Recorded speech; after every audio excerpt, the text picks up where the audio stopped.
New Game Pocket, um podcast do New Game Plus.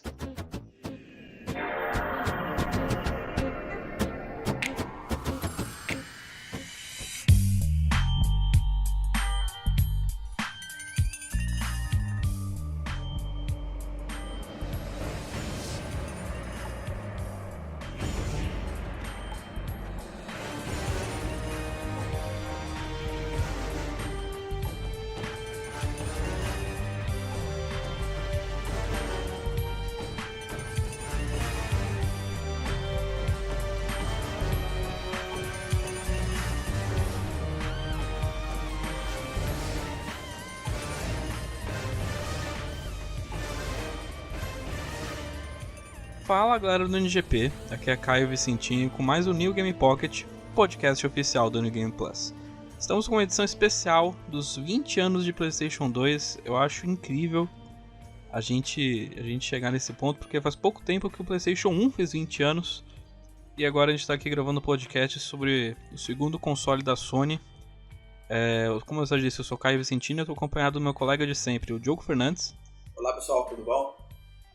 E continuando a nossa coleção assim de convidados do Splitcast, agora nós temos o Daniel Coutinho. Completando o álbum de figurinha. Sim, a intenção é convidar todo mundo da podosfera pro podcast. É isso aí. E muito obrigado vocês aí pela oportunidade e por convidar a gente do Split. Sempre muito bom estar aí espalhando a palavra. E logo no começo do programa eu já deixo o convite para vocês aparecerem lá no Split. A casa tá um pouco fora de ordem nesse começo de ano, mas estamos acertando tudo e vocês são muito mais convidados para participar do episódio. Opa, muito obrigado. Mas, gente, PlayStation 2. Todo mundo aqui teve um PlayStation 2? Sim, em alguns momentos mais de um. Nossa, sério? Como é que é essa história aí? Cara, é porque eu tinha uma relação muito próxima com dois primos meus e o PS2 ele acabou sendo o meu primeiro console que eu comprei, digamos assim, entre aspas, porque foi o primeiro console que foi comprado pra mim, né? Porque eu tive o Super Nintendo, mas ele meio que era da minha irmã, antes de eu nascer, inclusive. Então meio que eu já nasci com o Super Nintendo em casa, meu pai e minha irmã ficavam jogando lá, e essa foi minha introdução ao mundo dos jogos. E aí depois os meus primos compraram um PS2 e me deram um PS1 deles. Então por esse breve momento da minha vida, eu tinha o PS1 em casa e eu ia jogar PS2 na casa deles. E aí depois de um momento eu tive o meu próprio PS2 e aí eu podia jogar PS2 tanto na minha casa quanto na casa deles. Então assim, era uma situação quase de mútua troca ali de jogos e console. Olha aí, lembra um pouquinho a minha história com o PlayStation 2. Eu tive um amigo de infância, a gente era muito ligado, assim, um ia na casa do outro, bem parecido assim. E a gente meio que fez a transição do PlayStation 1 pro PlayStation 2 muito próximo, assim. Isso foi entre meados de 2005, 2006. E daí ele pegou o primeiro, ele fazia inveja pra mim, que eu tinha o PlayStation 1, eu ficava rejogando um monte de vezes o jogo do Hércules do PlayStation 1, enquanto ele já tava jogando o novo Crash do PlayStation 2, que não era tão bom assim, mas a gente era criança, então o Crash em 480p era um negócio o próximo incrível. Era sempre melhor, né? Pra criança. Sim, a ideia era sempre que o próximo era muito melhor, e daí eu ia na casa dele pra jogar o Crash to Insanity. Eu lembro claramente que o primeiro jogo que eu vi num PlayStation 2 assim rodando não foi nenhum jogo, foi a Fantástica Fábrica de Chocolate do Willy Wonka, a versão do Tim Burton. Eles fizeram um jogo, uma versão de PlayStation 2. Eu nem sabia que esse jogo existia. Existe, cara, e é muito ruim, assim, é muito ruim. E esse foi o meu primeiro jogo assim que eu vi rodando no PlayStation 2. E daí alguns anos não, né? Alguns meses depois, eu ganhei um PlayStation 2 de um parente distante, assim. Que daí eu ganhei um pacote completo, assim. Eu ganhei o PlayStation 2 Slim, que teve a versão Fat, né? Que tinha a gavetinha de CD, que emperrava às vezes, né? Tinha versões que emperrava essa gavetinha. E tinha o Slim, que era muito menor, era aquele que você clicava e levantava a tampinha, que era o que eu tinha. E daí veio com um monte de jogo pirata, né? Porque era destravado. E o primeiro jogo que eu joguei que era meu, assim, foi o Vice City. Um ótimo jogo. Na minha opinião, o melhor GTA até hoje. Eu concordo plenamente. Mas e você, senhor Diogo? Qual que foi esse seu primeiro contato com esse console da Sony? Então, pessoal, sendo bem honesto, eu traí o movimento. Olha aí. Caralho. Lá na época do lançamento, eu tinha acabado a farra da locadora, né? Então eu não tinha mais jogos à vontade. E o PlayStation 1 foi, assim, o último não, né? Mas o PlayStation 1 foi ali o limite. Eu tinha que passar a comprar meus jogos e meus consoles, então eu já estava trabalhando. Eu tive que fazer uma escolha, então eu abri mão do PlayStation 2, né? Eu entrei na PC Master Race. Sabe? Olha aí. Eu montei um PC. Eu achei gamer. que você ia pro lado do GameCube. Eu tava falando, pô, GameCube é maneiro, pô. Tô quase PC, cara. Eu gostaria de ter tido o GameCube. Foi jogar Warcraft? Isso, exatamente. Esse foi jogar Age of Empires. Eu montei um computador pra mim, né? Eu tava muito fissurado em Baldur's Gate. Eu tava jogando direto Neverwinter Nights. Então, num PC velhinho que eu tinha, então eu falei, cara, eu quero rodar Crysis. Vocês lembram disso? Já. Lembro. Então eu peguei, comprei um PC desse e eu montei um computador bacana pra jogar World of Warcraft. Então eu não saí dali, sabe? Eu só fui realmente entrar no PlayStation 2 e tentar recuperar o tempo perdido, mais ou menos, ali quando ele já estava bem, né? Já estava bem consolidado no mercado e uma porrada de jogos já muito consagrados, eu comecei a correr atrás de tudo, né? E obviamente tudo, né? Tudo desbloqueado, tudo jogos alternativos. Porque até nas lojas físicas, né, cara, era essa nomenclatura. Não tem como, né, cara? Não tem como. Você ia num shopping, por exemplo, sabe? Eles vendiam os originais, mas tinha ali um catálogo de jogos alternativos para você poder, sabe, escolher com um preço extremamente reduzido. Então, eu cheguei com esse mundo de jogo para poder escolher e foi o único PlayStation que eu não fui no FAT, né? Não comprei o primeiro modelo. Porque a gente tá falando assim dos dois modelos, né? Então o FAT é realmente FAT. Ele era um trambolho. Era um videocassete. Então, assim, na época, eu lembro que eu jogava RPG na casa de um amigo, ele tinha esse FAT. E eu comprei, tempos depois, o Slim. Né? E, cara, ele era de uma elegância, né? Um console todo pequenininho, bonitinho. Ele passava também uma ideia de fragilidade, né? Mas, Sim. Pelo menos comigo, ele era bem... Resistia, porque ele veio numa viagem longa pra chegar até lá em casa. Eu comprei o PlayStation 2 junto com uma porrada de DVDs. E dali eu só joguei os principais, né? Obviamente, o God of War, algum GTA... Mas teve muita tranqueira que eu botei uma vez só no console e tirei porque... Né, muito jogo, então a gente vai focando ali nos principais que a gente quer jogar nele. Uhum. Sim. E a gente tá comentando do Slim, do Fat, acho que vale comentar alguns aspectos técnicos do console. É que essa não foi a primeira vez que a Sony fez uma revisão de console, o PlayStation 1 teve uma revisão também, que daí eles começaram até a chamar essa revisão de PS1, né, porque já tinha o PlayStation 2... pelo menos anunciado, já tinha sido lançado, né? E daí é muito impressionante, além do fato de que coube tudo do FAT dentro do Slim, quando você lembra que o PlayStation 2 Slim ele já se conectava naturalmente à internet. Naturalmente eu digo que você não precisava de nenhum cacareco para você encaixar, como era no caso do FAT. O FAT ele tinha uma puta entrada para você encaixar o encaixe do roteador. Enquanto o Slim ele já tinha isso tudo dentro de um pacote muito, muito menor que o FAT. E ele era muito bonito, né, cara? Ele tinha uma linha, eu lembro disso, ele tinha uma linha assim bem brilhante, assim, que é quase semelhante a essa peça que a gente tem em cima do PlayStation 4, o FAT, né, o primeiro modelo, brilhante, sabe, Black Piano, eu lembro disso, ele era um console slim muito, muito elegante, eu gostava dele.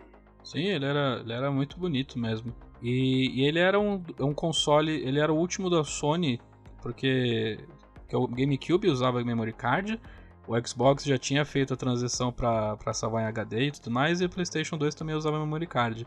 E eu tranquilamente perdi uns 3 memory cards assim, eu comprava aqueles falsier e eu tranquilamente perdi uns 3 memory cards, perdi um save de Yakuza, perdi o GTA San Andreas com todas as armas, era foda. Essa época de memory cards, uma das coisas eu não sinto falta era perder memory card. Eu tive muito memory card, ao ponto de que por um breve momento da minha vida, o meu chaveiro da chave de casa era um memory card, que eu tinha um memory card velho, não funcionava mais, eu perdi os saves, e aí eu meio que furei uma parte dele e usei como chaveiro. Olha, essa é uma ótima ideia. Era um belíssimo chaveiro. Eu acho que eu vou fazer isso quando eu tiver um memory card quebrado. Eu botava os memory cards todos juntos dos CDs, naquela capa, sabe? Aquela capa Sim. de CDs. Então eu deixava tudo ali dentro e não tinha como perder, porque se eu tivesse que perder, perderia tudo de uma vez.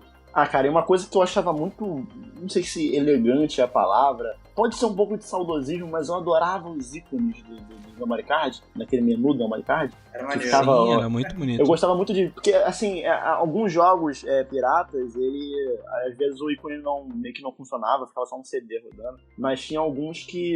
Eu não sei como é que funcionava esse sistema, na verdade. Mas tinha algum, por exemplo, o God of War, ficava lá o símbolozinho do God of War rodando, aquele ômega, né? Ficava rodando na tela. Eu achava muito bonito aquilo. Eu adorava ficar vendo qual era que seria o ícone do jogo. Era muito legal que alguns jogos tinham várias sequências dentro do PlayStation 2. Então eles tinham meio que uma sequência de ícones, porque no Yakuza você tinha a criancinha, né? E daí no Yakuza 2, que se passou alguns anos, é a mesma criança, só que um pouco mais crescida. É muito legal isso. No GTA, por exemplo, no San Andreas, é um disquete, enquanto no GTA Vice City, como não existia ainda, ele era uma fita cassete. Era muito legal. Eu nunca reparei isso. Muito bom. Sim, é muito... É que às vezes, né, o CD pirata não rodava, daí pra passar o tempo eu ficava vendo os ícones dos jogos que tinha salvo no memory card. Sim. E falando em jogos que não funcionavam, né, que CD pirata, então o PlayStation 2 ele ficou muito conhecido com aquela tela vermelha, né? Você botava um disco lá dentro, ele jogava uma tela vermelha assim da morte, falando que favorecia o Era CD. triste. Era complicado. Você tinha que começar a fazer malabarismo pensando que era o problema no videogame, mas não, era um CD zoado que você estava botando ali. Era triste. E eu tive problema com o desbloqueio de PS2 na época, porque eu lembro que quando eu comprei o PS2, a gente fez uma burrada de comprar na lojas americanas, um bloqueado, e depois levar para ser desbloqueado. Né? A gente não comprou direto desbloqueado. Por quê? Não sei, não me pergunte. Mas, assim, no começo deu tudo certo, né?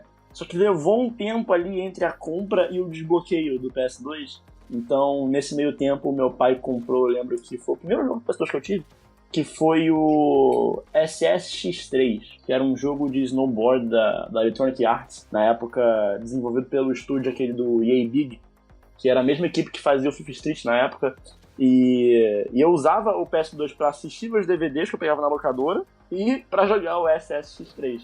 E logo depois, aí depois de um tempo eu fui e desbloqueei ele, e aí obviamente foi a febre do Brasil que viu Pet, né, e Guitar Hero pra caramba, mas eu fiquei um tempo com o videogame bloqueado, e aí depois que eu desbloqueei, eu tive alguns probleminhas com o desbloqueio, não deu tão bom, tive que ficar indo e voltando algumas vezes, mas chegou um momento que deu certo.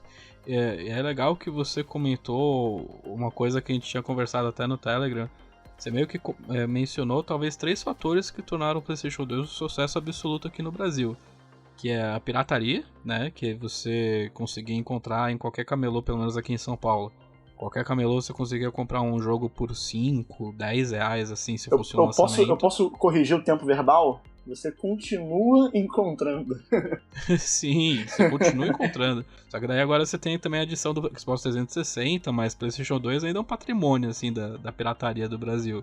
E daí tem esse fator, tem um fator que você mesmo mencionou comigo no Telegram, que ele era um dos DVD players mais baratos que tinha, né? Sim. Então você tinha o combo de poder jogar GTA San Andreas, mas também ir na locadora e pegar um DVD e assistir o filme do X-Men 2. Eu diria que esse fator em específico foi mais, digamos que, preponderante no exterior, né? Nos Estados Unidos e na Europa. Porque a febre do PS2 no Brasil mesmo foi mais pra 2005, 2006, por aí.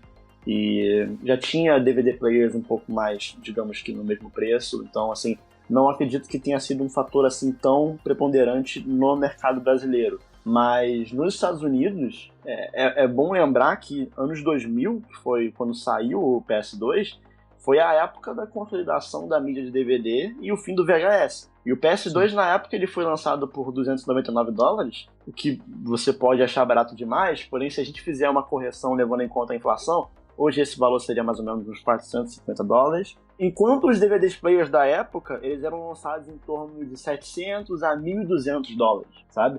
O que, corrigindo hoje, seria algo em torno de $1.000 e $1.800, sabe? Então, era algo bem caro você ter um DVD player. E meio que eu não vou desmerecer a questão do PS2 ser o console mais vendido por ter apenas essa função de DVD player, né? Porque eu acho que não deve desmerecer as vendas do console por causa disso, mas eu acho que isso traduz parte do número de vendas do console, que talvez a partir dali a criança usou isso como um ponto para incentivar o pai a comprar o console que ela queria, talvez. Sim. O que é engraçado, porque isso aconteceu na geração seguinte de novo. Porque o PlayStation 3 ele era um Blu-ray player muito mais barato que os próprios aparelhos que a Sony vendia na época.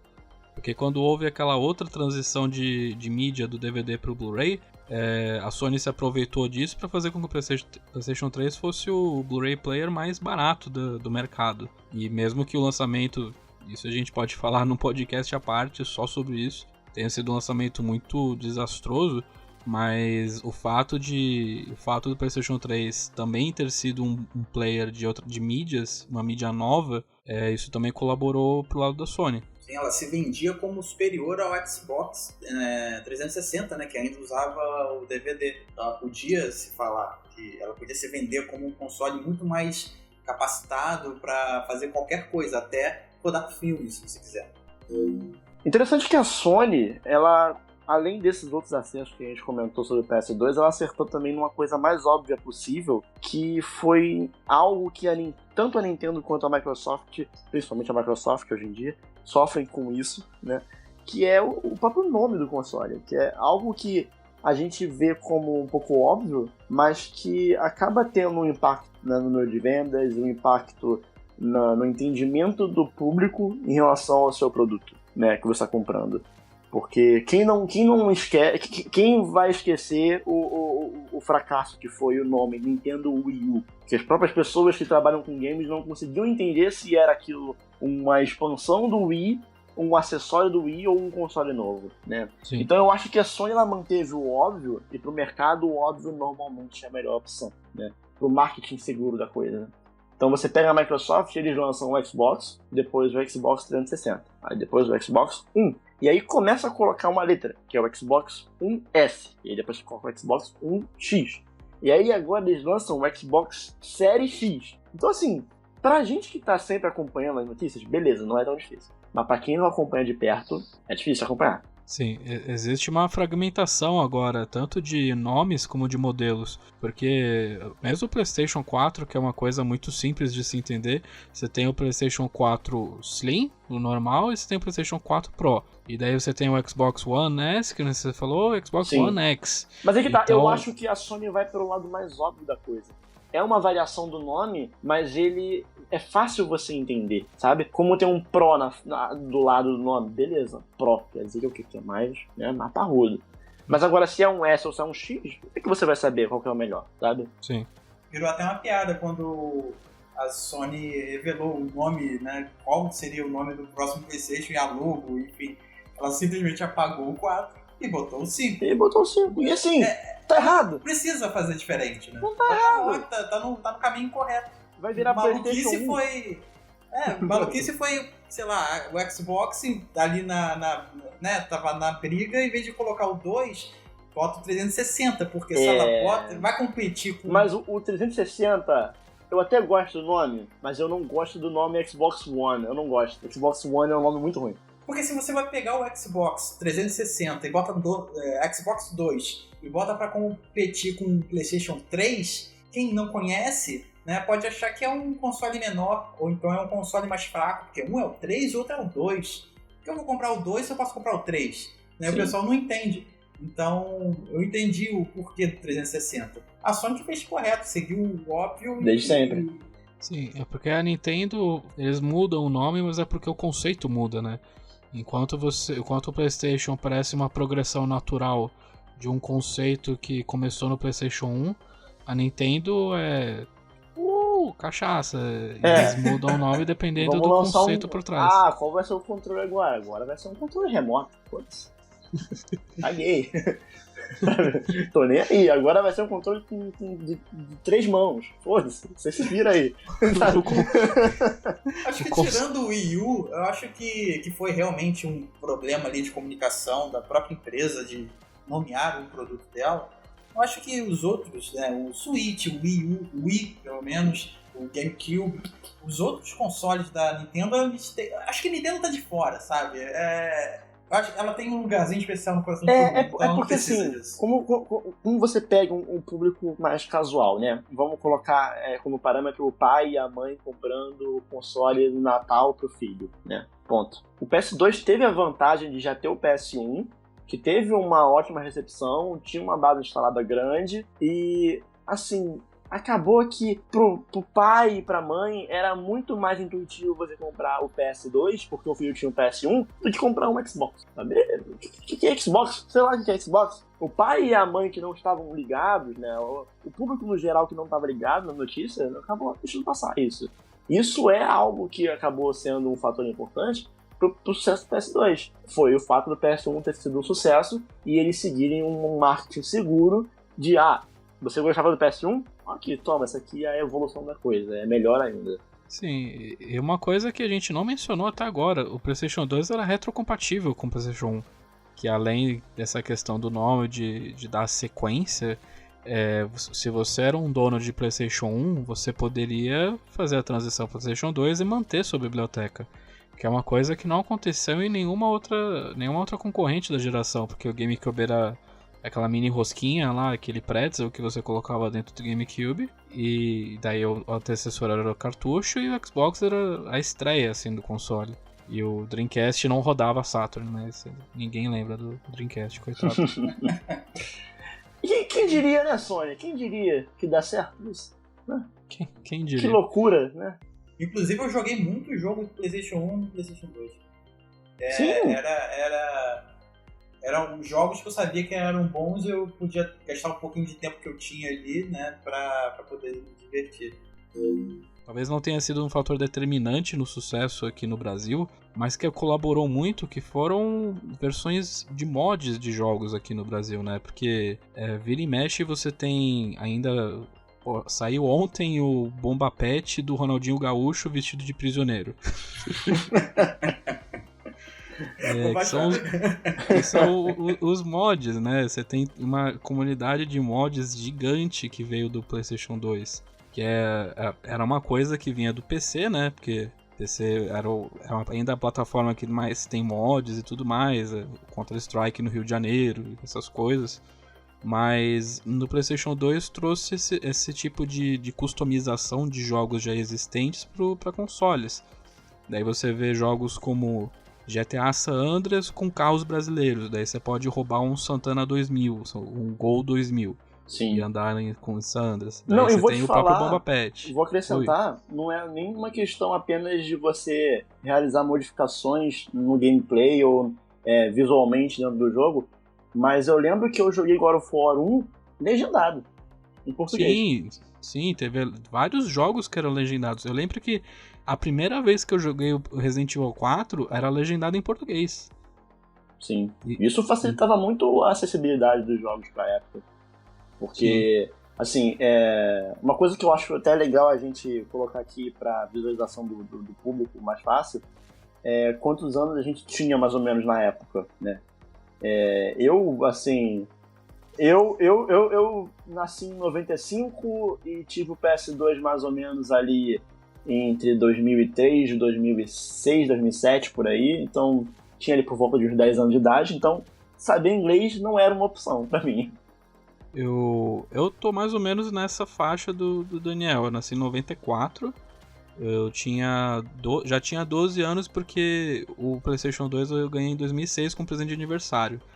E eu tinha um pouquinho de noção de inglês porque eu tinha começado muito cedo com o PlayStation. Eu tive essa vontade de aprender inglês por causa dos jogos. Mas obviamente jogos mais complexos como Final Fantasy XII, muita coisa acabava se perdendo. Então realmente foi eu comecei uma a aprender no PS2. Eu já peguei o PlayStation 2, já tava bem mais velho, eu já tava trabalhando, eu tinha comprado um PC antes, então eu já tava começando na vida de querer jogar muitos jogos, mas o tempo era escasso, sabe? Uhum. Então o fato, inclusive esse, né, de ter muitos DVDs para jogar e jogar muito, muito pouco. Então começou, acho que foi ali. Sim. Pesar na voz. Não. Cara, isso é um fator importante eu acho que na forma como foi moldada o mercado consumidor brasileiro de games, sabe? Eu acho que o PS2 ele foi responsável por pela geração do mindset do gamer hoje no Brasil, sabe? Pelo menos que tem mais ou menos na nossa cidade. O pessoal mais novo já tá indo direto pro mobile, não teve muito acesso ao PS2. Mas, assim, e tem uma galera que começou a jogar no PS2 e comprava, assim... Eu mesmo sou um exemplo vivo disso. Eu ia no camelô, eu comprava 10 jogos, entendeu? Jogava um, e aí ficava o resto tudo lá, jogava uma vez só e entrava num backlog infinito, sabe? Que nunca mais eu botava a mão. E eu acho que hoje, né, não tanto, porque a gente tem que pagar um pouco mais caro, mas acaba acontecendo um pouco. Quando a gente compra um joguinho um pouco mais barato, a gente acaba não dando muito valor a ele. E isso foi uma coisa que eu tive que aprender um pouco mais tarde, quando eu caí na realidade do PS4 e eu vi que um jogo estava custando R$180. Eu vi, cara, acho que eu vou ter que dar um pouquinho de valor aqui. Então eu era meio que obrigado a terminar o jogo e aproveitar ele na completude dele. Então foi uma mudança de forma de jogar com o tempo que eu tive que me acostumando. Eu acredito que várias pessoas passaram por isso também. Sim, e com serviços como a própria PSN Plus ou então Game Pass, né? Você fica cada vez mais jogos acumulando e você acaba comprando, às vezes, pelo impulso mesmo, nessas promoções malucas que ocorrem. E meio que se iguala, né, gerações. Então você tem um mundo de jogos de DVDs piratas e agora uma porrada de jogos todos legalizados, bonitinhos, só que também parados, né? É semelhante a ideia. Mas voltando ao assunto dos mods, a gente pode entrar um pouquinho na história do Bom Apete, que foi, assim, talvez, pra mim, o símbolo cultural dos games no Brasil, sabe? Eu acho que, sei lá, ao lado da Tectoy, Gradiente, tá Bomba Pet em importância, sabe? Vocês conseguem imaginar um jogo... Assim, porque o Bomba Pet em si ele não é um jogo, ele é um mod em cima do jogo que é o Winning Eleven 10. Mas vocês conseguem imaginar um produto de game feito no Brasil que tenha causado um impacto maior do que o Bomba Pet no mercado brasileiro? Com certeza não. Porque, assim, pra mim, o PES 2020 ele tem a relevância que tem no Brasil. A Konami corre atrás de licenciar as duas divisões do Campeonato Brasileiro por causa do Bom Apete. O Bom Apete fez com que parte do público brasileiro ficasse fiel à Konami, entendeu?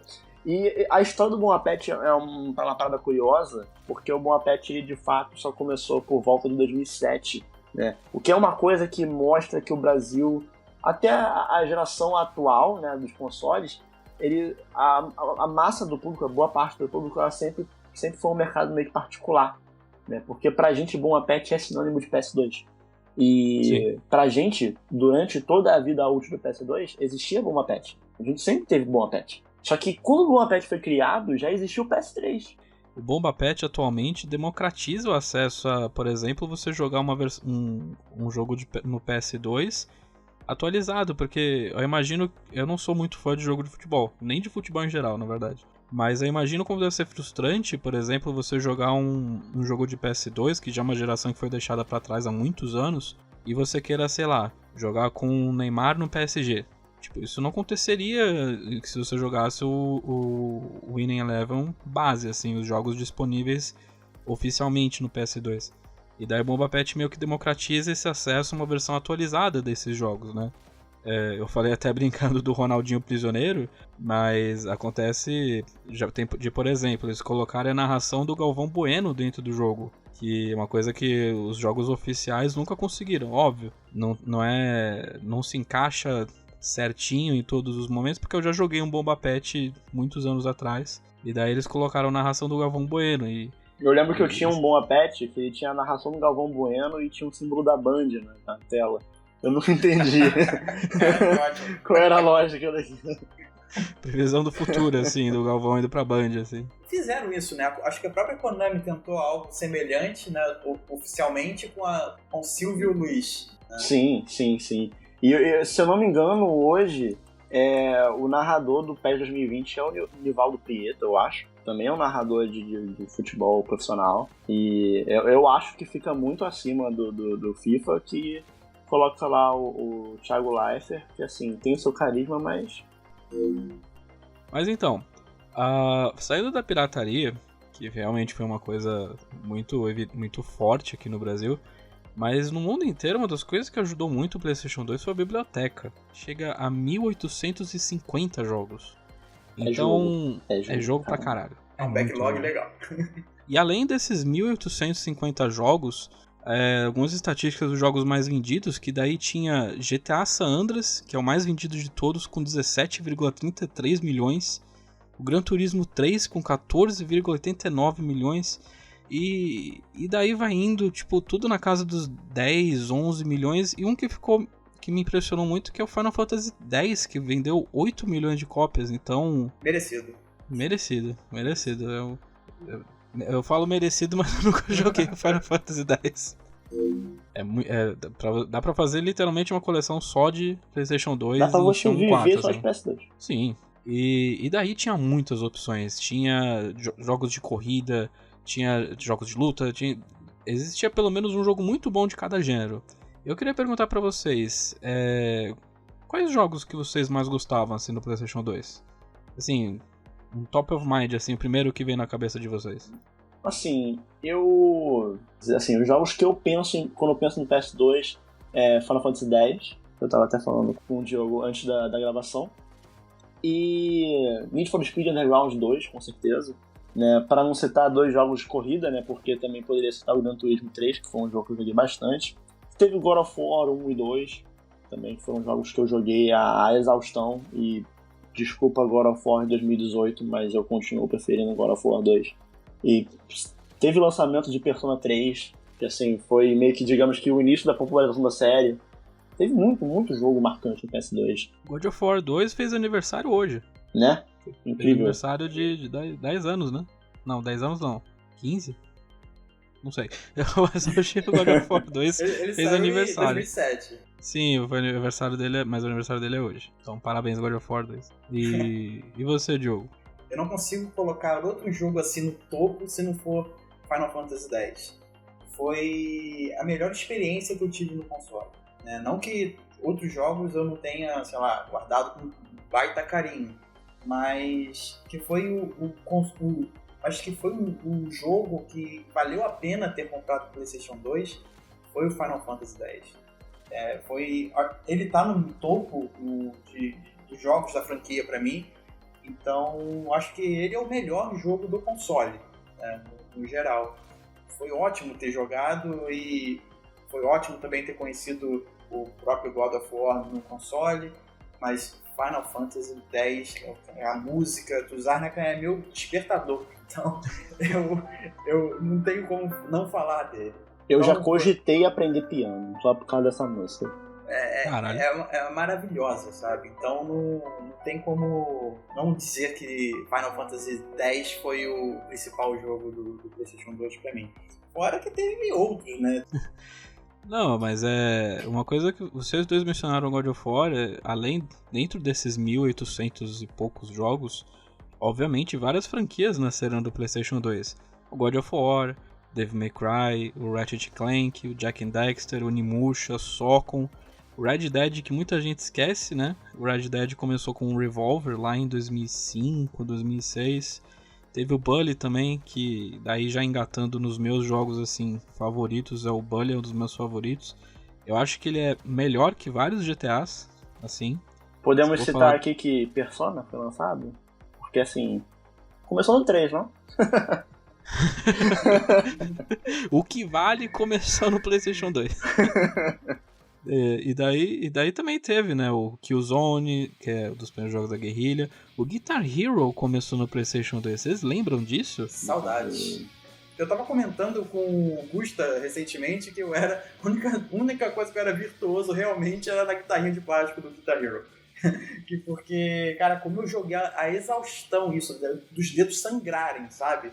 Então, assim, eu jogava enlouquecidamente tentando manter ali o nível alto, sabe? No mais difícil, cara, era muito bom. Estou te dando um abraço nesse momento. Estamos juntos. Estamos juntos porque eu quebrei 3 guitarras no Guitar Hero, de tanto era jogar. Muito frágil, cara. Era um troço vagabundo demais. Eu, ao invés de comprar uma guitarra tipo, original ou marca boa, não. Dê chip. Vamos comprar aqui um R$80 aqui no camelô, tá ótimo. E aí passava 6 meses e quebrava. E assim, minha paixão por Guitar Hero e jogos de ritmo começou ali. E quem ouve o Split sabe que eu tô sempre citando jogos de ritmo lá. E começou no Guitar Hero, depois foi pro Rock Band. E aí hoje tá no Love Live, mas por um acaso. E daí só uns 2 últimos que eu queria citar, que era o Yakuza, que começou com eu já falei dele bastante no podcast de remakes, 2 edições atrás. E o Kingdom Hearts, que o Daniel Coutinho tem uma história com essa franquia ou é impressão minha? Kingdom Hearts é um jogo que... Assim, eu não... É porque assim, vamos lá, eu não gosto de... Eu não tenho prazer em falar mal das coisas, né? Porque eu acho que, assim, muitas pessoas... Quando você gosta de algo, né, e aquilo faz parte da sua vida, faz parte de como você se formou como pessoa, e aí vem um cara na internet e fala mal daquilo, né, eu consigo me colocar no lugar da pessoa e sentir que, pô, sabe, a pessoa se sente incomodada, sabe? Mas, cara... Kingdom Hearts não desceu pra mim, sabe? Não foi um jogo que eu tentei jogar ele na época do PS2, não joguei muito pouco, né? Eu fui realmente dar a chance definitiva pra ele foi no PS4, né? Mas não, assim, eu joguei o primeiro, não fui quase até o final, mas não consegui. O jogo realmente não funciona. Assim, eu poderia ficar argumentando aqui o porquê não funciona pra mim, mas não é algo que eu tenho prazer de ficar falando, mas é um jogo problemático pra mim, em vários sentidos. Não é uma franquia realmente que ficou comigo. Por mais que eu goste muito de Disney. Você acha que se tivesse talvez começado no PlayStation 2, você teria uma opinião diferente? Ou foi a jogabilidade, a história, alguma coisa assim que não te pegou? Difícil dizer, cara. Difícil dizer. Eu acredito que talvez se tivesse começado no PS2 com um jogo legendado em português, entendendo a história, talvez eu curtisse mais. Talvez eu fosse mais, digamos que, tolerável com o gameplay do jogo. Porque existe uma discussão, não uma discussão, mas é meio que até ao concurso, que o Kingdom Hearts 2 é um puta salto em relação ao 1, por exemplo. E você falou que você começou com qual jogo? Eu comecei no primeiro. Então, daí dizem que o primeiro ele realmente não é punitivo, mas ele não é tão convidativo que nem o segundo jogo. E eu tive a sorte de começar justamente a franquia no segundo jogo. Então eu gostei, apesar de não ter entendido algumas coisas, tipo, quem que porra é Rico? Mas por que tem tanta gente com cabelo espetado e roupa com zíper? Tipo, e por que eu tô há 3 horas jogando com uma pessoa que não tá na capa do jogo? E daí foi muito mais convidativo pra mim, porque eu gostava da jogabilidade. Eu gosto de... Eu sou uma das 3 pessoas no Brasil que gosta de Tron, então eu gostei da fase no Tron, do Piratas do Caribe e tudo mais. Então, eu ainda preciso jogar o 3, mas... Acho que já chegou numa parte do enredo dessa história que eu acho que eu não vou entender mais nada, porque eu só joguei o 2. Porque assim, eu não comprei a narrativa do jogo, e vamos lá, eu dei essa chance pro Kingdom Hearts ano passado. Eu joguei Kingdom Hearts 1 depois de jogar Sekiro. Não foi uma boa ideia, sabe? Porque talvez eu tenha jogado o melhor gameplay de combate da minha vida, e logo depois fui pro Kingdom Hearts 1, sabe? Então foi difícil. Tipo, você comer o melhor hambúrguer da sua vida e alguém te chamar pra comer no Mac depois. Sim, foi isso. Kingdom Hearts é o McDonald's. Porque é bom, é bom. Mas se você estiver acostumado com o gourmet de 40 reais, né? talvez não seja tão bom. E eu tenho que confessar que eu tô triste com vocês dois, porque nenhum de vocês citou Metal Gear 2 e 3. Metal Gear Solid 2 e 3. Olha, você vai se decepcionar mais ainda comigo porque eu nunca fui do Metal Gear. Caralho, Daniel. Nunca fui do Metal desconvidado. Eu nunca fui do Metal Gear. Pelo motivo que eu citei já anteriormente, que eu não jogava jogo em inglês, que eu não entendia a história, e eu realmente não me chamava atenção. Eu tive uma vida de gamer de PS2 um pouco particular, pra ser bem sincero. Eu joguei os jogos mais marcantes, né, como eu já citei aqui alguns deles, mas como eu tive o PS2 ainda criança, eu jogava muito jogo de desenho, sabe? Que eu gostava, que eu assistia na televisão. Então eu jogava muito Simpsons Hit and Run, sabe? Jogava o jogo Bob Esponja, jogava o Jack Chan Adventure, essas coisas assim. Então, digamos que eu deixei passar muitos clássicos, sabe, do PS2, e Metal Gear foi um deles. Depois eu não tive o PS3, eu fui pro Nintendo Wii, então eu só fui ter a possibilidade de ter contato com a franquia no PS4, no Metal Gear Ground Zeroes, não, tchau, não vai rolar. A demo paga do 5º jogo. Não vai rolar. Será que conta só ter comprado o Metal Gear 2? Mas eu tenho vontade. Se um dia saísse uma coletânea pra PS4 ou pra PS5, eu com certeza compraria. Vamos, Konami. Vai, Konami. Mas vocês estavam falando de como marcou a vida de vocês, mas Metal Gear Solid 3 marcou muito minha vida, porque eu sinto que foi uma coisa que o DeMartini comenta, que foi aqueles turning points, sabe? Meus pais, eles faziam uma festa por causa do PlayStation 2, que daí comprar jogo pirata era presente de Natal. E daí eles compravam tipo 10, 15, 20 jogos de uma vez. E daí desse lote de Natal uma vez, eu comprei Gran Turismo 3. E porque eu gostava muito do 1 e do 2 no PlayStation 1. E ele infelizmente ele não rodou. E daí o cara falou, eu lembro até o nome da Rock Laser. Era uma franquia de lojas de jogos que acho que faliu tudo já. E eles vendiam jogos piratas, assim. E daí eu pedi pra eles trocarem pro outro Gran Turismo. E eles falaram que não tinha. Mas tem esse Metal Gear Solid 3 aqui. E era uma época que eu lia muita revista de jogos. E, tipo, eles fizeram os 3 melhores jogos do ano. Que era Metroid Prime 2, que eu não tinha GameCube. O Halo 2, que eu não tinha Xbox. O GTA San... Então era 4 jogos, né? Eu não sei contar. O GTA San Andreas, que eu já tinha zerado. E o Metal Gear Solid 3. Aí eu falei, dá esse negócio aí. Cara, fudeu. A partir daquele momento, fudeu. 10, 15 anos depois, eu tenho 5 prateleiras só de jogos de Metal Gear, cara. E uma coisa que o Coutinho falou, que ele queria aprender piano por causa de uma música. Eu queria aprender Krav Maga por causa de Metal Gear Solid 3. Por um momento eu achei que você ia falar que queria saber cantar pra cantar Snake Eater. Pô, também, pode ser. Pode ser. Snake Eater vai ser música de casamento. Caraca.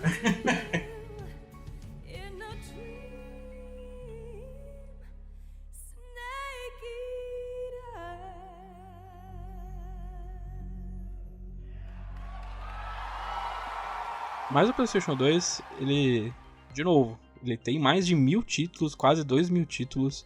Então é muito fácil você se perder em meio a tantos clássicos que nem a gente acabou de citar, o Metal Gear, o Final Fantasy e tudo mais, que tem umas joias escondidas bem ali no meio do backlog.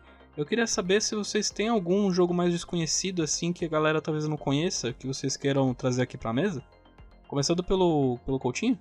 Cara, eu posso citar um que não é tão desconhecido assim, porque essa empresa ela depois fez jogos mais pra frente que se tornaram mais populares, mas que é um jogo que na época eu não via muitas pessoas comentando, que é o Fahrenheit Indigo Prophecy, o jogo da Quantic Dream. Sim. Que ela meio que inovou em muitos aspectos naquela época. E naquele jogo ali ela tentou coisas que eu nunca tinha visto num videogame, né? Mesma coisa que aconteceu quando eu joguei o Killer 7, que é um jogo do Suda, desenvolvido pela Grasshopper, que é um jogo que, pra falar a verdade, eu nunca zerei, mas eu sempre ficava fascinado com o visual, com o estilo de gameplay, com os personagens do jogo. E tem um clássico jogo que, né, já virou meme no Splitcast, que é o Yu-Gi-Oh! The Duelist of Roses, que é um jogo de PS2 maravilhoso que as pessoas não dão o valor que ele merece. Na época eu queria comprar muito do PS2 justamente por causa dele. Porque eu jogava a exaustão Forbidden Memories do PS1. Esse jogo é maravilhoso. E eu queria muito comprar esse pra PS2, comprei e adorei. Não sei se jogaria de novo, mas na época eu gostei. Deixa quieto lá. E você, Diogo? Então, cara, como eu tive que selecionar mais para poder jogar e aproveitar melhor o PlayStation 2, eu tenho uns 3 aqui, cara, que estão no meu coração, sabe? Que vamos lá. O primeiro é o Constantine, né? Que eu gosto bastante, né, do universo da Vertigo, né? Eu já até comentei aqui uma vez. E apesar do filme, de 9 entre 10 fãs da Vertigo não gostarem muito do filme, eu achei legal, né? Keanu Reeves é carisma puro. E ele protagoniza o jogo. Tem lá o rostinho dele, ou então semelhante ali dentro do jogo, e ele traduz... o máximo que dá, né? É o que dava na época. É o que dá pra fazer. E o jogo, ele é o filme, sabe? Você joga cenas do filme. Então, assim, era bacana na época. Eu tava lendo Hellblazer demais também e tinha o jogo do Constantine. Eu não sei se na época tudo isso junto me fez gostar muito desse título, mas ele ficou gravado, né? Então, acho que vale mencionar, porque não sei se todo mundo conhece esse título. E, bom, o segundo é Rogue Galaxy. Ele é um RPG. Ele era um RPG, action RPG, extremamente bom, cara. É excelente. Ele foi desenvolvido pela Level 5 e publicado pela Sony. E era o terror da pirataria, sabe? Porque ele era, de alguma forma, você conseguia gravar um DVD normal de, acho que era 4.7 GB, e isso não comportava o CD inteiro, o jogo inteiro. Então, quando você estava perto do final do Rogue Galaxy, você simplesmente travava. Agora imagina isso num jogo de RPG. Você joga o tempo inteiro, horas e horas, e depois trava, né? E você só conseguia gravar direitinho num DVD dual layer, ou uma coisa assim, que já era mais de 8 GB e tal, e você conseguia. E interessante é que o jogo se trata de piratas espaciais. Tá? E, assim, ele ficou muito gravado na memória porque ele usa, acho que, na minha opinião, é o cheat da indústria, né, a trapaça da indústria para botar um jogo bonito por anos, que é o cel shading. Então, você pode pegar um jogo de PS2 daquela época e botar hoje no PlayStation 4, literalmente, porque o Rogue Galaxy você consegue jogar no PS4, então o jogo tá bonito até hoje, sabe? É igual o Okami, por exemplo, você consegue jogá-lo hoje e ele tá lindo até hoje. É a trapaça, né? Ele consegue deixar o jogo lindo. E a história é muito bacana e tal, e foi um jogo que eu lembro que eu gostei muito na época, rejoguei recentemente, não vou pegar o RPG pra jogar todo, mas é um action RPG ali, e eu gostei da jogabilidade. Obviamente ela tá, né, limitada por causa da época, mas é agradável ainda. E o terceiro é Demon's Stone. Cara, esse aqui eu acho que merece ser remasterizado, ou remake, ou o diabo, porque ele foi o jogo que eu mais me surpreendi no PlayStation 2. Eu acho que se eu tivesse a oportunidade de jogar um jogo só, obviamente eu tenho acesso ao Final Fantasy X no PlayStation 4, mas se eu tivesse acesso a um jogo só de PlayStation 2, que não foi pra lado nenhum, ficou preso no console, seria o Demon's Stone. Porque ele é totalmente inspirado no RPG, né? Ele tá dentro do cenário de Forgotten Realms, para quem joga e quem conhece, e ele simplesmente teve o roteiro produzido por R.A. Salvatore, que é o responsável pelos maiores livros dentro do cenário e dentro da mídia, da literatura de cenários de RPG. Né?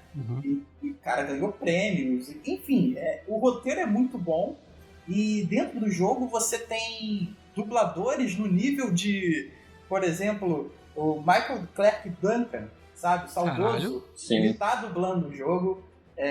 O Patrick Stewart, ele tá dublando também. Ou seja, só tem galera, assim, boa, sabe? E o jogo, ele é extremamente bonito da época. E pra você que era do PC e jogava lá sobre Baldur's Gate da vida, deve ter Porra, sido... cara, eu fiquei maluco, sabe? Porra, eu queria muito uma remasterização hoje. Se você lançar hoje, cobra o que você quiser que eu compro, porque esse jogo Joga é de caralho. 20. Porra! Joga de 20. Mas uma pena é que, na época, ele era um jogo de nicho, né? Eu comprei no susto, porque eu vi ali pequenininho o símbolo ali né, do cenário de RPG. Falei, cara, interessante, deixa eu ver. E foi um achado maravilhoso, porque pra mim é o game que merece estar... Quem não conhece, pega, dá uma olhada no YouTube agora, porque é um jogo muito bom, cara. E você consegue, mais ou menos o que a gente viu agora da demo do remake, você controla 3 pessoas ao mesmo tempo, sabe? Um guerreiro, uma maga e um ladino. Ou alguma coisa nesse sentido. E a inteligência artificial vai trabalhando pra você enquanto você tá ocupado com o personagem principal. Cara, é um jogo excelente que quem não conhece, cara, tenta dar um jeito, porque, assim, merece. E quem gosta de RPG e nunca ouviu falar, corre atrás, porque é um jogo do caralho. Ele é estilão Diablo ou é o quê?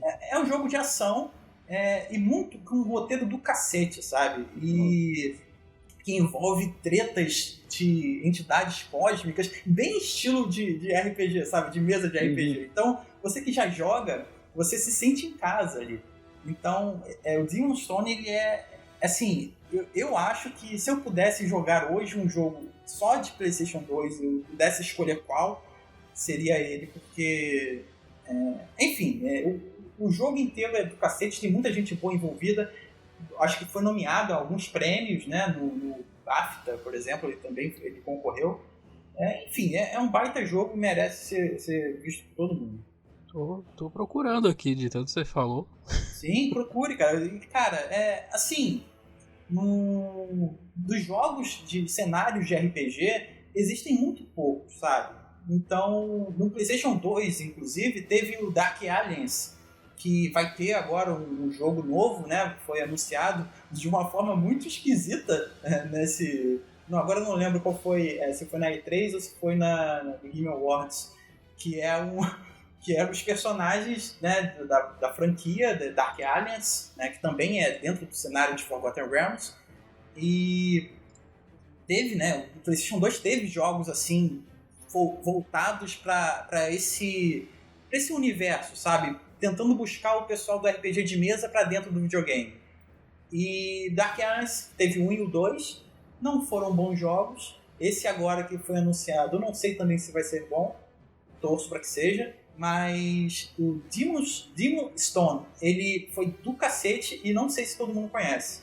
Então acho que é uma pérola assim, que deve ser analisada e amada por todo mundo do jeito que eu amo. Você falou dos prêmios, eu tô com eles aqui. Ele foi indicado ao BAFTA de melhor áudio, melhor mixagem de som e de melhor música, melhor trilha sonora. Sim, caramba. Ele é um ótimo jogo. Aí eu vou te falar que assim, eu não conhecia esse jogo. E eu sou, digamos que, um apreciador do RPG. Não tive muitas oportunidades de jogar. Mas sou muito fã de... Vamos no Discord. Mas eu sou muito fã de Divinity Original Sin, por exemplo, que é um jogo que me fez ter essa experiência do RPG dentro dos consoles, e me chamou a atenção esse jogo, o Forgotten Realms Demon's Stone. Tá interessante. Se um dia sair um remaster, um remake, eu dou uma chance. Eu tô vendo aqui tá aqui o vídeo parado, né, com a imagem de fundo. Cara, ele tá realmente... Eu não sei se era a minha memória me dando uma trollada, uma roubada aqui, mas realmente, cara, ele era muito bonito. E eu tô com vontade de jogar de novo. Muito bom. O jogo desconhecido que eu vou falar é Resident Evil 4. Não. Não, acho que vocês já conhecem, ou deveriam conhecer, que é o Black. Claro. Black é um jogo que eu só conseguia jogar as primeiras fases. É um jogo muito difícil, eu não consegui. Sim, ele é muito difícil. É uma coisa que o PlayStation 2 talvez ele fique um pouco para trás em relação ao Xbox, porque o Xbox tem Halo e tudo mais, é a questão do FPS, porque o PlayStation 2 tem Killzone 1, que vamos combinar, né? Não é a melhor forma da franquia ainda. E daí a gente teve o Black, que foi publicado pela EA, mas desenvolvido pela Criterion, que estava fazendo Burnout na época. Então era uma mudança extrema assim de gênero, que era de... Mas ao mesmo tempo parecia que fazia sentido, porque Burnout é uma franquia que todo mundo conhece pela destruição, pelo caos, por tudo conseguir explodir e tudo mais. E eles usaram muito disso no Black. O Black é um jogo de 2006 que envelheceu muito bem até nos dias de hoje, porque ele é visualmente muito bem feito, ele envelheceu muito bem nos dias de hoje. Você tem cenários destrutivos, logo na primeira fase você tá no meio de uma puta guerra, você tá com alguns companheiros assim, você já começa com uma espingarda e com uma metralhadora e algumas granadas, e quando você joga uma granada num prédio fechado assim, os vidros explodem, a porta abre. É uma coisa extremamente impressionante para um jogo de 14 anos atrás. E o level design dele ele é muito bom, porque você tem várias maneiras de você cercar os inimigos, de você se reposicionar e tudo mais. E ele realmente é muito difícil, porque os personagens, os inimigos, eles eram meio hit scan. Então se eles viam, eles já atiravam em você. Então mecanicamente é um pouco difícil, porque você tinha o controle, você não tinha o mouse para você ter um tempo de reação melhor. Mas, cara, Black provavelmente, se não é o melhor, é um dos melhores FPS do PlayStation 2. Eu acho que, assim, junto com Medal of Honor, foi talvez o primeiro FPS que, assim, me chamou a atenção e que eu realmente me sentia com uma imersão ali dentro do jogo, sabe? Porque eu não era muito fã do GoldenEye, era divertido, mas eu não gostava muito. Mas com Medal of Honor e Black, assim, foram jogos que realmente o jogo de tiro pode ser bom, ruim. Uhum.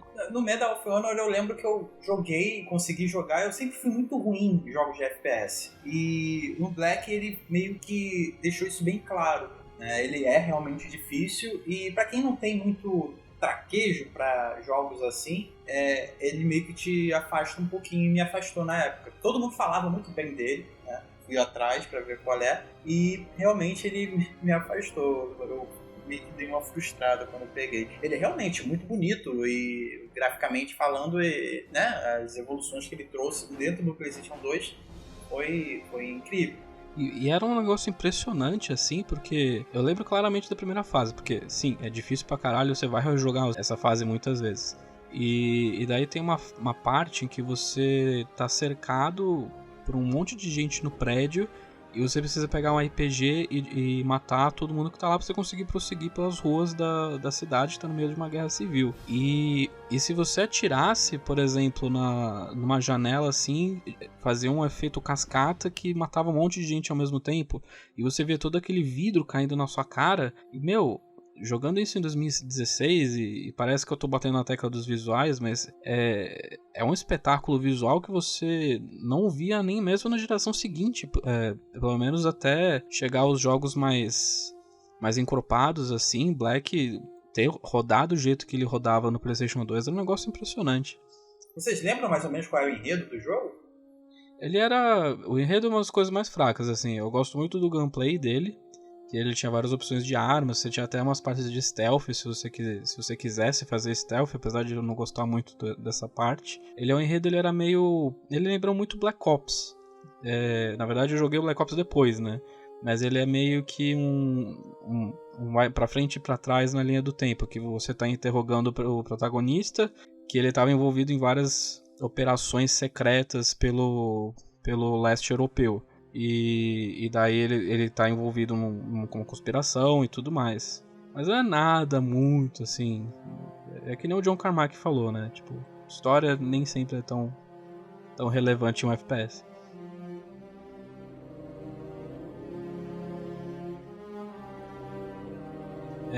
A gente falou então dos nossos favoritos, assim, dessas joias escondidas Mas eu queria então que vocês me ajudassem assim, porque uma coisa que aconteceu, que eu achava que assim, era impossível de acontecer nos dias de hoje, mas eu tenho um amigo que chegou pra mim, chegou no nosso grupo do Telegram e pediu dicas de jogos de PlayStation 2, assim, quais são os essenciais que eu preciso conhecer pra conhecer a plataforma. E eu fiquei pensando, tipo, existe uma infinidade assim de jogos que você pode conhecer, dependendo da sua afinidade, né, com os jogos. Mas eu queria então que vocês me ajudassem assim a fazer, assim, cada um escolhe um jogo assim que você precisa colocar num pacotinho pra essa pessoa conhecer. Só? Qual que seria? Aí complicou. Vou ajudar então. Cada um pode escolher 2. Daí fica 6 jogos, fica bom. Eu acho que, por mais que eu não seja um dos maiores fãs do jogo, mas eu entendo a importância dele pra época, e eu entendo que ele é um jogo que funciona ainda até hoje. E é um jogo que, assim, a gente não pode fazer um episódio sobre PS2 sem citar ele, que é o Shadow of the Colossus.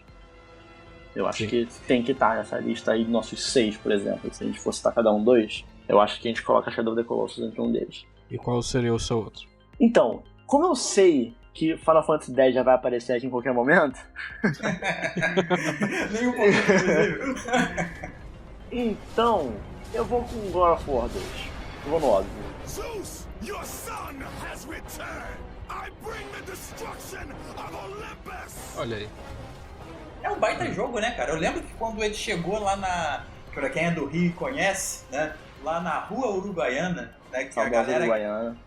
O pessoal gritando, né? É o mantra deles, né? Que é CD, DVD, jogos e programas Play 1, Play 2. Então, quando o God of War chegou lá nesse... Good of War. Good of War, o bom da guerra. E tava passando, né, nas televisões e tal, gameplay, cara, era um absurdo.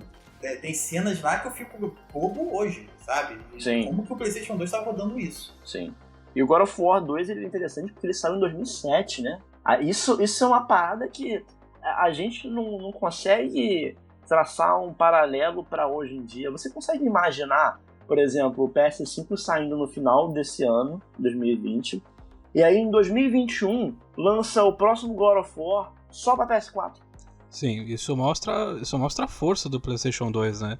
Sim. Porque no ano do lançamento do PlayStation 3, a gente teve Final Fantasy XII, por exemplo. Sim. Que era um jogo principal assim da franquia, saindo no mesmo ano, acho que poucos meses de diferença. Que é uma coisa que até aconteceu no PlayStation 3, mas acho que o PlayStation 2, tipo, era uma força bruta tão grande, assim, uma presença tão grande pra Sony que valia a pena você tinha uma base instalada tão grande que valia a pena você lançar o 2 enquanto você já tinha uma nova geração rolando. Eles apostaram no número, né? Então é plenamente entendível eles pegarem o God of War, espremerem o PlayStation 2 ao máximo para poder fazer com que ele rodasse bem o jogo. Eu não lembro dele, sei lá, engasgar algumas vezes. Vocês lembram de alguma coisa assim? Eu lembro que tinha alguns momentos numa transição de um cenário pro outro, que o jogo ele dava uma travada, dava um load e dava uma congelada, load e continuava. Mas travada, sim, verdade. Assim, de atrapalhar no gameplay em si, não. Não, essas cenas de você passar, sei lá, cruzar algum cenário, ele dava uma carregada ali no loading, eu lembro sim. Eu não lembro dele travar, tirar frame, por exemplo, no meio do combate, sabe? Que é bem intenso o combate do God of War, sempre foi. Né? E uma coisa dessas, porra, atrapalha, frustra pra cacete. Então não recordo disso, mas esses loads eu lembro sim. Até vinha com, né, aquele símbolo ômega ali rodando, alguma coisa assim. Sim, sim. Eu tive esse problema de loading, principalmente no 2, quando ele ia trocar de cenário, alguma coisa assim, ele dava uma paradinha o Kratos, fazer estátua, daí ele tinha que carregar o próximo cenário. Sim. Mas e você, Diogo? Então, já foi dado um spoiler aí. Eu vou com Final Fantasy X, porque ele é um dos melhores jogos da franquia pra mim. Tem uma trilha sonora que o Nobuo Uematsu tava... Não que ele faça coisas medianas, né? Ele sempre faz coisa foda. Ele tava inspirado. Ele tava inspirado. Acordou demais, bem, assim, um dia, acordou bem. Acordou feliz. Tomou um café bom, reforçado, sabe? Foi trabalhar feliz. Comeu um mistão, sabe?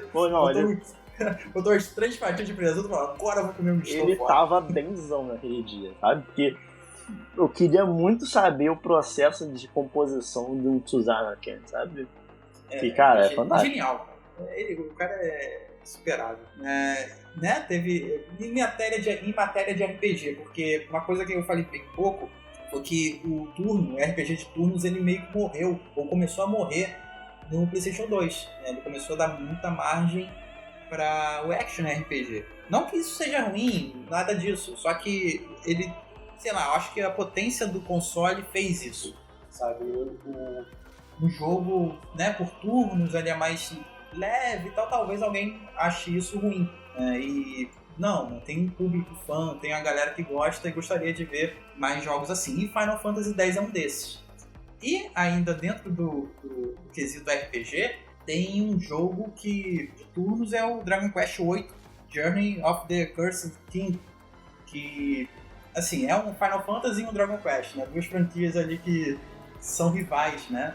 E ambos esses jogos são de uma baita qualidade, então quem gosta de RPG, quem gosta de RPG por turnos principalmente, tem esses 2 jogos, né? Você pode focar neles. E se você tiver um tempinho, você também pode dar uma olhadinha no que aconteceu com o Valkyrie Profile 2, o Silmeria. PS2 é um bom console para RPG, né? É um bom console. Só que do 3 pra frente ele já começou a ratear um pouquinho. Mas nesses 3 jogos, assim, ele, pra quem gosta de RPG, é um prato cheio, então pra conferir. Eu acho curioso que no PS2 você teve, assim, você começou a ter uma ascensão do RPG de ação, né? Mas você ainda tinha ali algumas franquias lançando o jogo no estilo RPG clássico, né? O Dragon Quest é uma que se mantém fiel a essa fórmula até hoje, pro bem e pro mal. Mas você teve também um jogo que seguiu mais ou menos numa linha curiosa, que nem o God of War 2, que foi o Persona 4. O Persona 4 saiu em 2008, o PS2. Então, assim, o PS3 já estava há um bom tempo ali, sabe? Então é algo curioso. E é outro jogo também por turno que saiu nessa época. E eu acho que tanto para jogo de RPG e para jogo de luta, o PS2 tinha o que oferecer. Persona tem essa fama de chegar tarde na festa, né? Porque o Persona 5 saiu pra PlayStation 3 também em 2016. Mas aí pelo menos saiu pros 2, né? Sim, mas caralho, 2008? É. Exclusivo de PlayStation 2? Complicado, exclusivo. Cara, eu pensei em vários jogos. E vocês falaram que o PlayStation 2 foi um bom console pra RPGs. Também foi um ótimo console pra Rockstar, que lançou um monte de jogos ótimos no console. Você teve Bully, teve Manhunt 1 e 2, você teve Max Payne 1 e 2, você teve 3 GTAs diferentes, além dos que foram portes de PSP. Então, eu acho que o melhor de todos que foi lançado pro PS2, eu vou ter que ficar com Bully na minha indicação do pacotão de essenciais assim, do PlayStation 2, em detrimento do GTA, porque ele é tudo que tem de bom no GTA, com algumas melhorias, assim. É o melhor terror de toda mãe.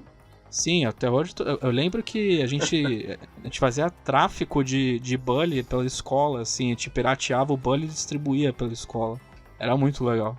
A Rockstar, ela meio que se estruturou, virou um gigante que virou, né? Graças à geração que o PlayStation 2 estava. Né? Que o GTA 3 começou ali nela, né? E foi a revolução que foi.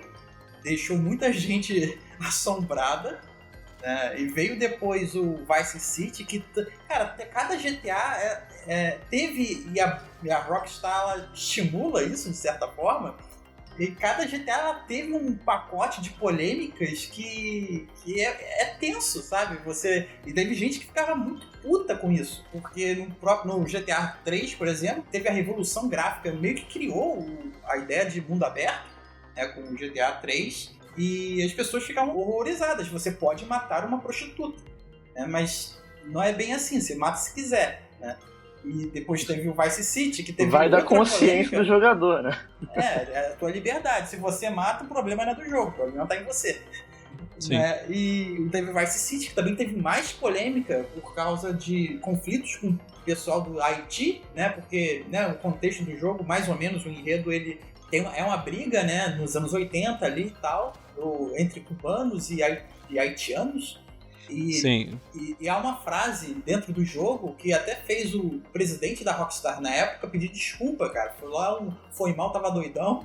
Porque tem uma frase lá, matem os haitianos, né? Você é o personagem e tinha que fazer essa missão. E essa frase deu uma polêmica danada na época. E ele teve que pedir desculpa. E depois teve, né, acho que o mais popular GTA que existe, né? Não o que mais vendeu, mas o que foi mais popular, que diga as locadoras de videogame que rodava GTA San Andreas a exaustão. E teve também polêmica naquele Hot Coffee, né? Que ia botar o GTA como jogo para apenas adultos. Isso fez a Rockstar ter que dar um passo para trás e retirar essa cena. Não sei nem como é vista hoje em dia, né? Não sei se alguém pegou nos códigos-fontes do jogo, mas enfim. Teve isso, né? O GTA, e a Rockstar, ela sempre soube fazer muito próprio nome através de bons jogos e uma polêmicazinha ali para esquentar a indústria e o mercado. E o legal é que nessa época a gente começou a acompanhar um pouco do desenvolvimento de alguns desenvolvedores, né? Vamos dizer assim. Porque você teve... Eu posso pegar 2 jogos com uma clara evolução de... Não 2 jogos, né? Mas 2 empresas com uma clara evolução de forma de pensar, né? De filosofia de jogo. Você tem ali o God of War e o GTA, né? Se você pegar o GTA San Andreas da época e comparar com o Red Dead 2, né? O Red Dead 2 ele é muito mais maduro. E eu acho que isso foi legal da gente ter amadurecido junto com esses desenvolvedores e ir acompanhando esse desenvolvimento com o tempo, que aconteceu algo parecido com o God of War também. Aí, o tipo de abordagem das temáticas do jogo, que na época o Kratos era só um boneco que gritava que ia matar todo mundo e a gente achava isso irado, só que hoje em dia a gente já não acha tão irado assim, sabe? Porque é meio sem propósito às vezes e a gente acha um pouco exagerado e aí eles conseguem trazer uma abordagem nova pro jogo. Então acho maneiro que a gente começou acompanhando isso nessa época com um GTA e com o próprio Bully. Sim, o Bully eu sinto que ele... o GTA com certeza é muito mais famoso, mas o Bully também teve sua parcela de polêmica. Além de tudo que o Diogo falou, ele era basicamente um GTA com uma classificação etária menor.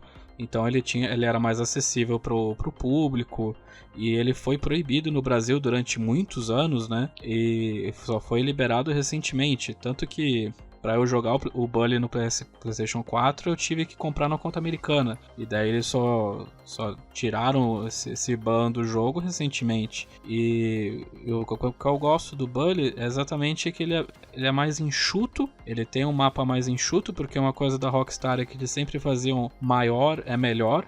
Mas nem sempre, né? Porque GTA San Andreas tem um mapa gigantesco, mas às vezes você sente que é um espaço vazio, sabe? Tem uma porção do mapa que é só mato e não tem nada pra se fazer.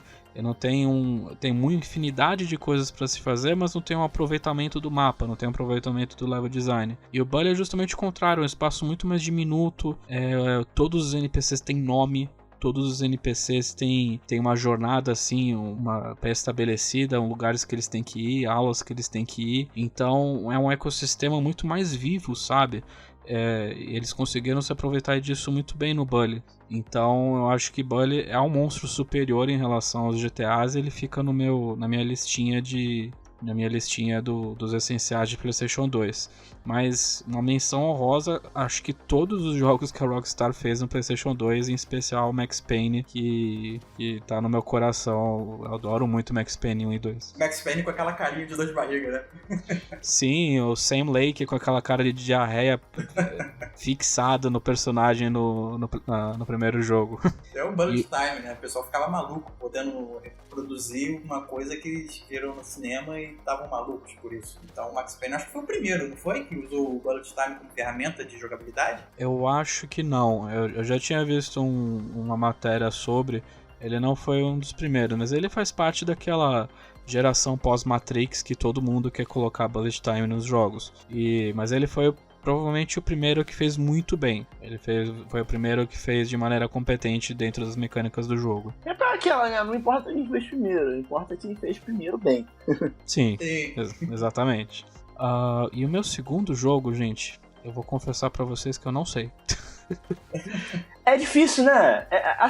É meio injusto isso. Eu não tô gostando dessa brincadeira, não. A gente tá deixando muito jogo bom de fora. Porra, uma porrada.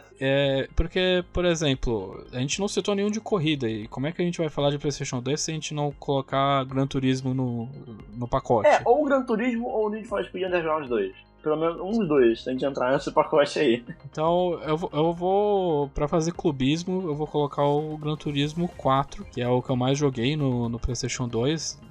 Depois que eu não tinha conseguido aquela cópia que rodava, eu peguei o Gran Turismo 4. E, a Polyphony é simplesmente uma das melhores, ainda é uma das melhores desenvolvedoras de jogos de corrida. O Need for Speed Underground 2 também tá no meu coração, sabe? A trilha sonora, o mapa aberto, todas as customizações. Ainda não existe um jogo com a customização tão profunda assim de carros, pelo que me lembro, customizações estéticas, que nem o Underground 2.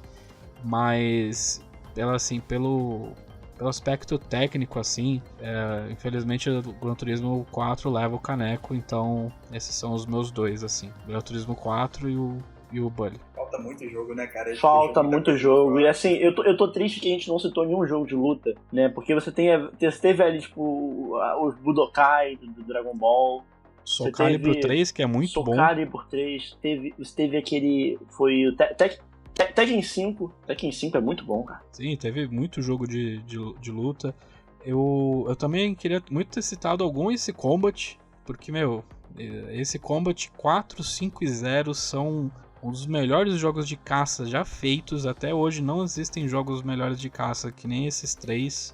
E fico com muita dó de não ter citado eles, principalmente o Zero. O Zero é bom pra caralho em questão de história, de mecânicas. Mas acho que essa é a melhor coisa do console, né? Você escolhe 6 jogos e ainda vai ficar de fora 60 jogos excelentes. Sim. Tem um jogo que assim, tá no meu coração, eu preciso falar o nome dele pelo menos, que é Star Wars Battlefront 2. Sim, nossa. Precisa estar aqui. Sim, eu gostava muito ele tinha um modo cooperativo que vocês dois podiam conquistar a galáxia juntos, né? Sim, eu jogava isso com um amigo meu, inclusive tem um amigo meu que o nome dele, o login da PSN dele era o nome do personagem que a gente usava naquela época, sabe? Sim, eu também tenho uma ligação muito afetiva com Battlefront 2, porque eu também tenho um amigo que... Esse mesmo amigo que tinha o Fantástica Fábrica de Chocolate no PS2, a gente levava o PS2 pra praia, assim, ao invés de ir pra areia, a gente ficava jogando Battlefront numa TVzinha pequena que ele trazia. E era muito legal, porque daí você tinha que decidir quem ia ficar com o Jedi ou o Sith, né, Eu acho que foi minha primeira experiência multiplayer de jogo de tiro. Sim. No Battlefront 2. E é uma coisa que acho que dá pra citar, assim, por cima, que o PS2 tinha uma experiência cooperativa muito legal. Acho que foi a última geração que tinha uma experiência cooperativa assim muito forte, porque daí a partir do PlayStation, não que não existisse nas gerações posteriores, mas a partir do PlayStation 3, do PlayStation 4, do Xbox 360 e tudo mais, sim, o online ficou muito mais prevalente, ficou muito forte. O PlayStation 2 tem um modo online, mas ele, assim, você precisava de novo daquele cacareco se você tivesse o FAT. E não existia muitos jogos online, sabe? Você não vê muitas pessoas falando de nossa, eu jogava direto só no PS2 com meus amigos online. Tipo, isso é uma coisa muito de nicho, assim. Eu, assim, na época, inclusive, eu nem sabia que existia isso. Só fui descobrir depois. Eu só descobri depois quando, tipo, o Metal Gear Solid 3 ele recebeu uma nova versão com o multiplayer online que também pouquíssimas pessoas jogaram. Talvez o multiplayer que eu mais conheço, que muitas pessoas jogaram, muitas pessoas, que talvez fosse mais consagrado do console, era o Socom, que era um jogo tático, assim, militar, que eu via que tinha uma comunidade online muito forte, mesmo que, assim, fosse muito fraca em comparação ao do Xbox na época. Eu acho que cabe, pelo menos, mencionar dois que pra mim foram muito importantes e que a gente falou tanto de God of War, que é o Devil May Cry, que ele tem toda uma história em relação a Resident Evil e tudo mais, que ele virou um hack and slash muito bom, principalmente o 3, né? O 3 que pra mim ainda é o melhor Devil May Cry. E o Onimusha, né? que todo mundo lembra, pelo menos da minha bolha social, todo mundo lembra como o jogo de samurai do Jean Reno. Sim. E só pra deixar lembrado aqui com uma menção, cara, a gente vai botar muita menção, porque a gente esqueceu também de falar do Prince of Persia, né? Puta, então, é mesmo. Então, é um baita jogo que influenciou muita coisa pro futuro, tá? Daí aí o Assassin's Creed pra provar, né?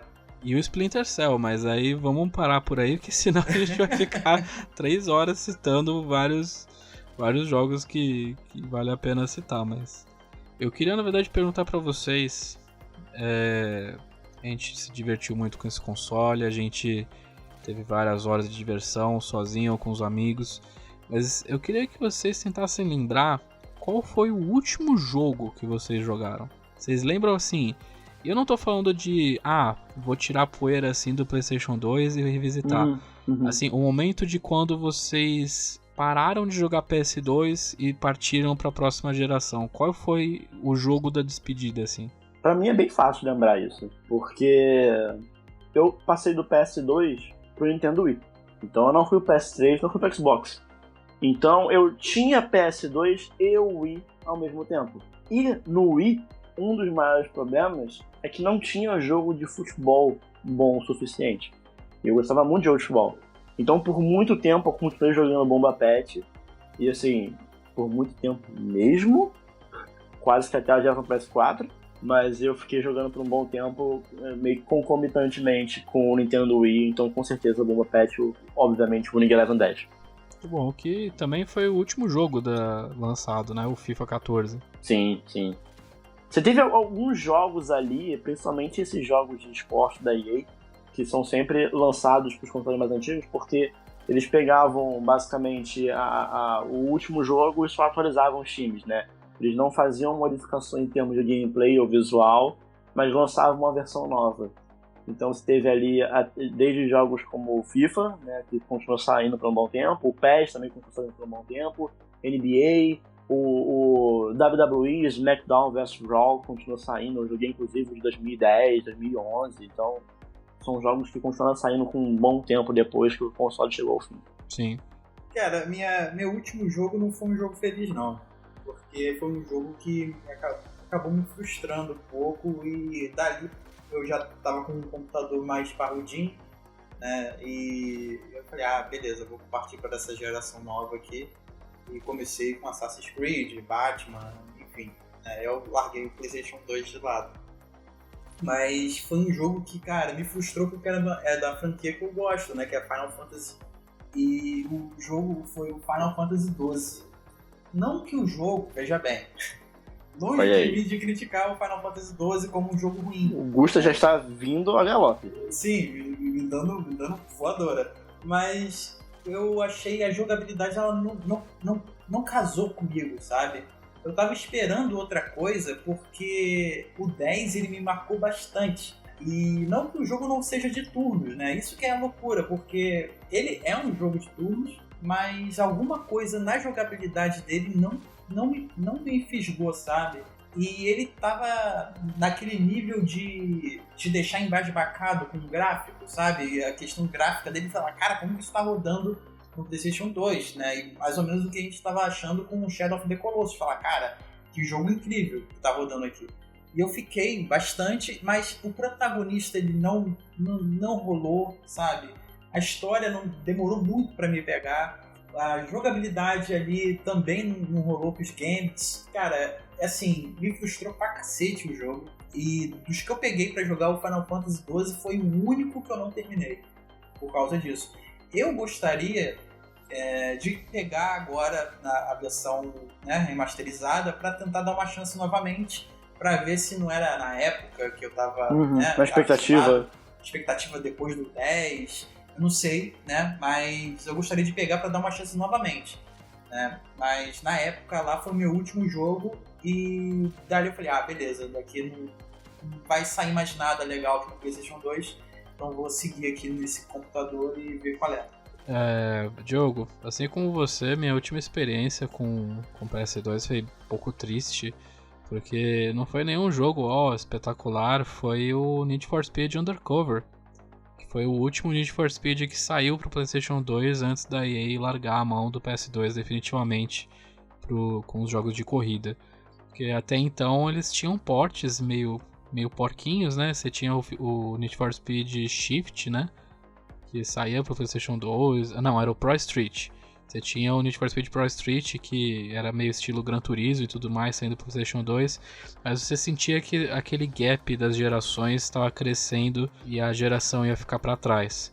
E o Undercover é a prova cabal disso. Você tinha problema de texturas carregando, você tinha um problema que já tinha no Most Wanted, que você tá andando tão rápido que o cenário não consegue renderizar, e daí ele para por alguns segundos para carregar, só que era muito, muito constante no Undercover. E já estava numa época em que funções às vezes tinham que ser tiradas para poder rodar no PlayStation 2. Então é definitivamente a pior versão do jogo. Não que o jogo seja maravilhoso, né? Ninguém lembra desse jogo, mas se você for jogar, com certeza não vá atrás da versão de PlayStation 2, porque é a versão mais capada graficamente, em funcionalidades do jogo. Eu acho que o último Need que funcionou no PS2 foi o Carbon. Sim, o Carbon é muito bom. Eu Carbon sei que tem gente que funcionava. odeia. Tem gente que odeia ele, mas eu gosto muito do Carbon. Eu gostava. Tinha uma vibe meio Tokyo Drift. Sim, você tinha chefões que você tinha que derrotar nas cordilheiras, assim, tipo, fazendo drift. Eu achava muito legal. Eu gostava muito do esquema de você conquistar territórios que não tinha no Most Wanted.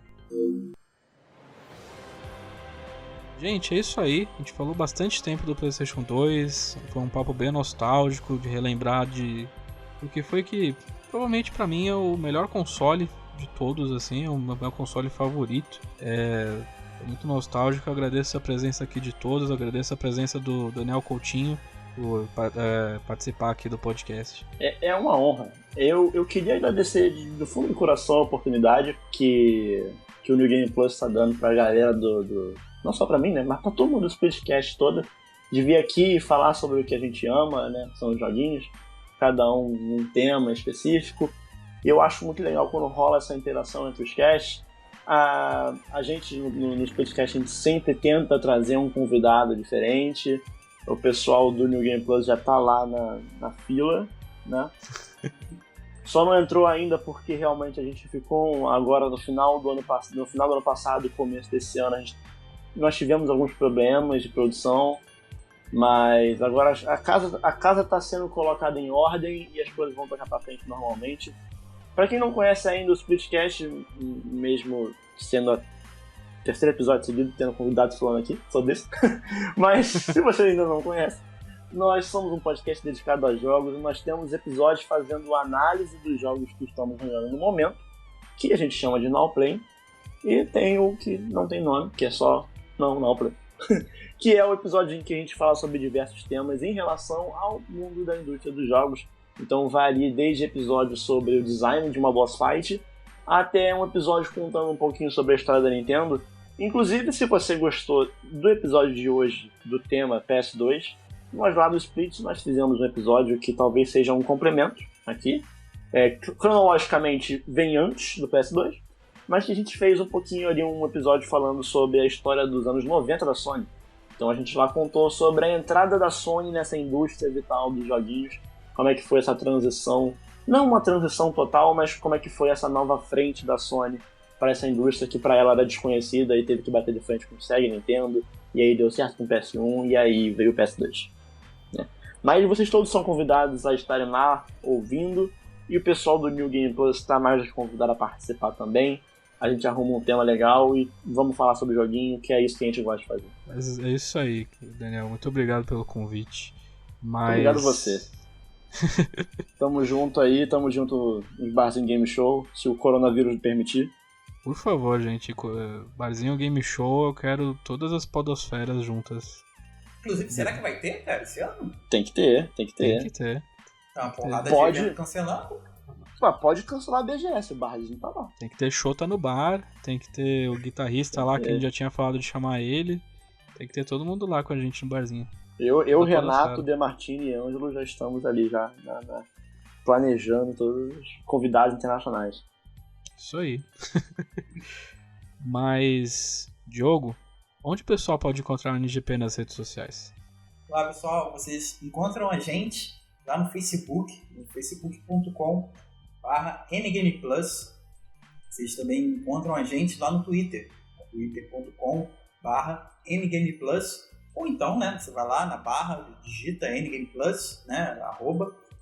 E também estamos no YouTube, youtube.com/NGamePlus. Então, temos lives, gameplays, vídeos especiais que o Demartini está fazendo agora com convidados. Já trouxe a Thaís, né? Acho que agora tem a Monique, a Moni do Database, do Resident Evil Database, tá lá também. E é isso, torne-se um patrocinador, é muito importante.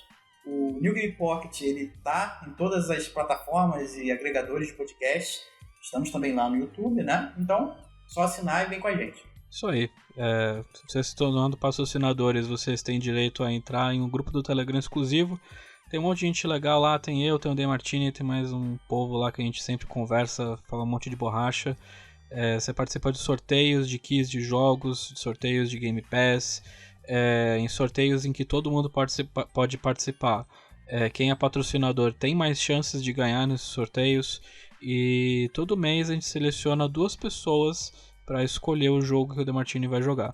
Então, se você quiser mandar no Demartini, se você quiser que ele jogue Resident Evil 6, se você quiser que ele jogue Farming Simulator, se você quiser que ele jogue jogos bons, que você goste, que ele nunca visitou, essa é a sua chance.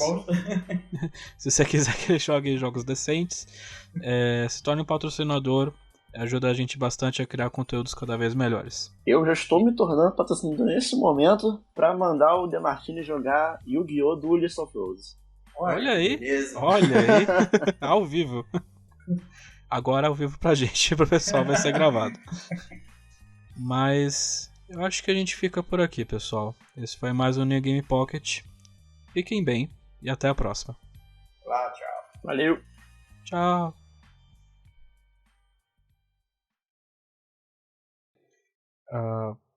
Diogo? Oi, eu tive que... Eu tô aqui, eu vou fechar ali a foto porque eu tenho um cachorro latindo, vocês estão vendo? Ele teve que dopar o cachorro. Não, o cachorro do vizinho. Eu fiz um mata-leão aqui no cachorro, só um instantinho. Pera aí. O Dog, tá vendo esse dardo aqui, vermelho? Dá uma mordida aqui. Quantos pedacinhos de salame com uma pílula aqui dentro? Dá uma mordidinha aqui. Mas agora eu já dei um mata-leão no cachorro e ele Olha. tá dormindo. A gente acabou de testemunhar a crueldade animal, mas beleza, vamos finalizar o podcast. Beleza. Os podcasts não compactuam com as ações do New Game Plus em relação ao maltrato dos animais.